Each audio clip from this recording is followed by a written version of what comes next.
Cela simshayele izandla enkulu kakhulu bathandeka egameni lenkosi. Yazi baba uMazibuko nje bekhuluma la ngaphambili shoyisa ungikhumbuza into ethi ngiye ngathola invite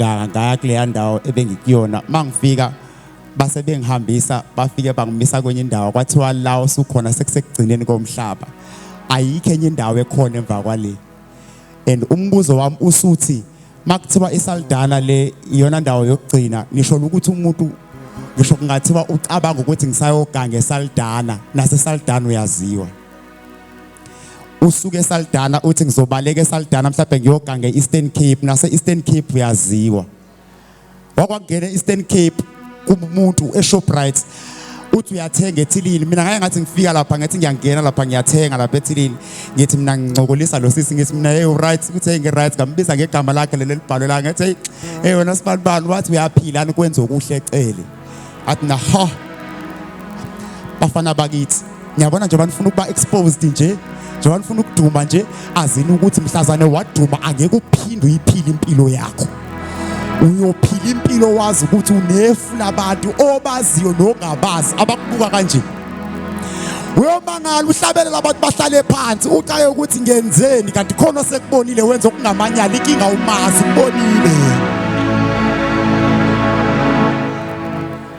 mina ngathi kwenye ndawo lapha ngikhuluma kubazalwane uhlangene worship team ngibiziwe ngapha eJozini kwathiwa bhuti sicela uzokhulisa nathi worship team ngathi mina lalelani bafowethu kukuwena ukuthi lento yesizini uyayithatha noma uyithatha yini kodwa ngicela ukuthi ngoba khona abantu abakholwa ukuthi khona isizini babuhlongo khona abakholwa ukuthi ayikho isizini but mina ngicela ukuthi ngikhulume nalabo abakholwa ukuthi isizini ikhona in your season uNkulunkulu ekufaka kwisizini build something that is not seasonal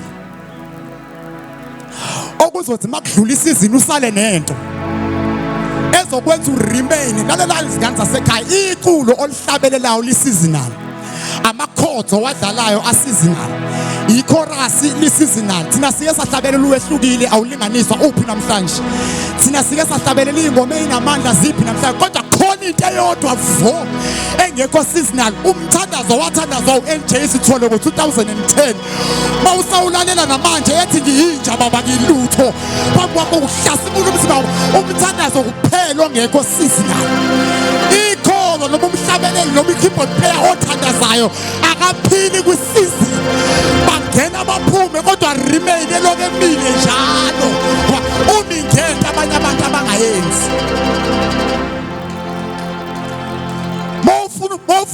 Buhle ngoba sikhuluma phakathi kwama worshipers no keyboard player mawufuna ukuba umuntu oministerisha ngemic ungaphuphi ungaphashi ungathi usaphila kuthiwa uyamkhumbula ubani namhlanje sinabantu esisho kanjalo basaphila hayi ukuthi abasekho emhlabeni bayaphila sithwayengephe hlabele ngoba ngasisho kuwe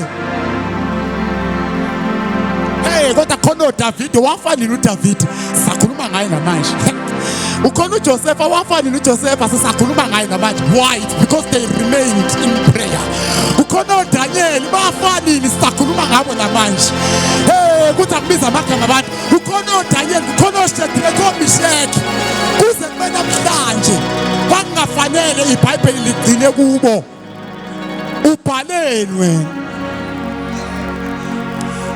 ngathi bawudlula lapha sikhulume ngawo sithe wakwahlabelela ushoyisa kwasukuma ishosha kungavulwa verse kuthiwa ngokaShoyisa chapter number 1 verse number 3 kungafanele kugcine ngapha makungathiwa kuvuka esinye isizukulwane singakhulumani ngathi njengoba sikhompyutha kangaka nje abaseThekwini abangena esikhawini isikhawa sizwana neTheku iTheku kanjani kanjani umhlaba kaJehova nokugcwala konke kwawo izwe nabakhileyo wonke kusesikawini wonke kuseGoli ngiyagena mina wonke ngiyalalela uma umlalela ngiyanda into ezoyidlulisa ukuthi uJesu inkosi ufuna ukudlulisa leyo nto enye yamabhifi nani amabhifi agcwele komhlaba esiphila kuona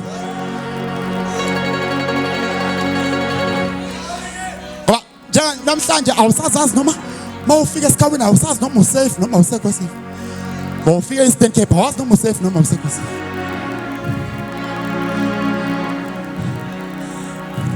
ingoma yasendulo bogogo yayithi lelizwe laphezulu kuthiwa elabakhethiweyo lelozwe laphezulu bese lithi baningi abayosala kuyezakala khona ihubo lentokozo. Bafana bakithi, lento ubaba Mazibuko athi ngimhlebele yona baba ngathi akangayisho yikuthi kunene ubaba Mazibuko ningathuki ningathu ubaba Mazibuko wayedlala ikeyboard emngcwabeni kamama ongizalayo. So ngamthanda kangiqala ukumbona athi nangu lo baba ovela ku TV.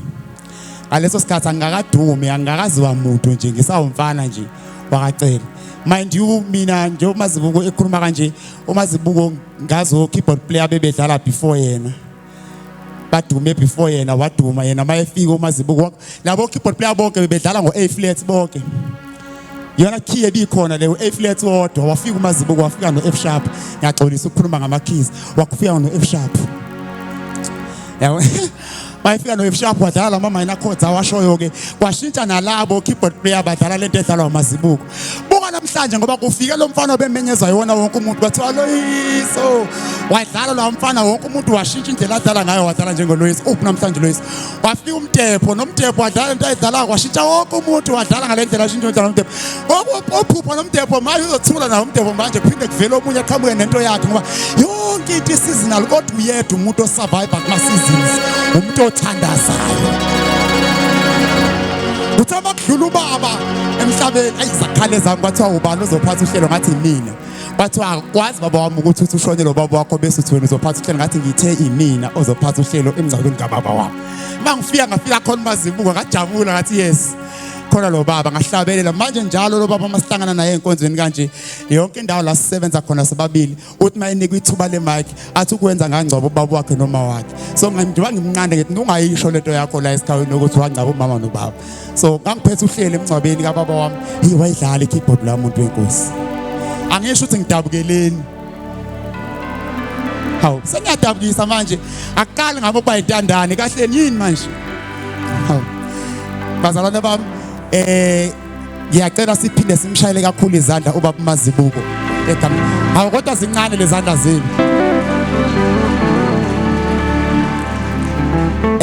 Njengoba ke sikule nkonzo bafowethu ukungena kwethu ngalowamnyango noma ngabe ungene ngethikithi noma ngaba ungenanga ngethikithi bafowethu mase sisebukhoneni benkosi asikwazi kungatshali.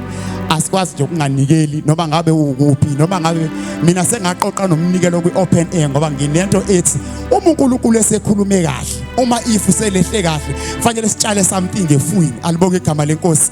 So njengamanje ngizovula i-opportunity uyabona le umnikelo ongabizwa ngamagama akona ama-100 akona ama-200 kodwa maye ukhona phela ngisho ukuthi ungawulethi mawukhona u-100 wakho ukhona 200 rand ngisho ukuthi ungawulethi but siyacela bathandeka ukuthi njengamanje siyeni kule item yomnikelo fast bese siqhubeka nohlelo ngesizathu sokuthi basemaningi ama-item akhona egameni lenkosi. Ake ngibone izandla zabasathokozile ukuba sebukhoneni benkosi bathi laba abangaphakamisanga ilaba abangasathokozanga.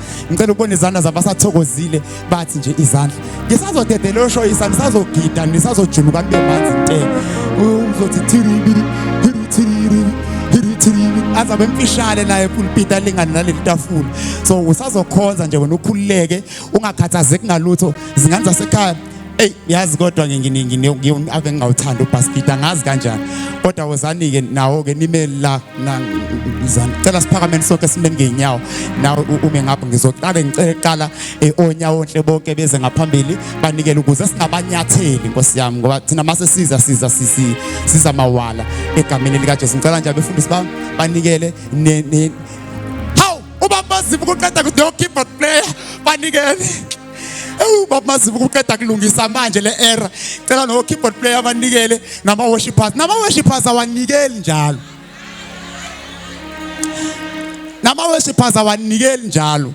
avele kuthiwa makuthiwa kuyanikelwa kube yibona abaqala ichorus kuqala bayogida bengasanikelanga. Ngicela before nihlabelele lizeni nizonikela kuqala unikela ama-artist onke nginika mabasa isikhwama sami wonke umuntu makanikela siphakameni bathandeka. Ngicela sizeni ngaphambili egameni likaKristu Jesu waseNazaretha sonke sizonikela ngegama likaJesu. Ngiyabonga bafowethu ngiyabonga. Ingoma yikho sondelana.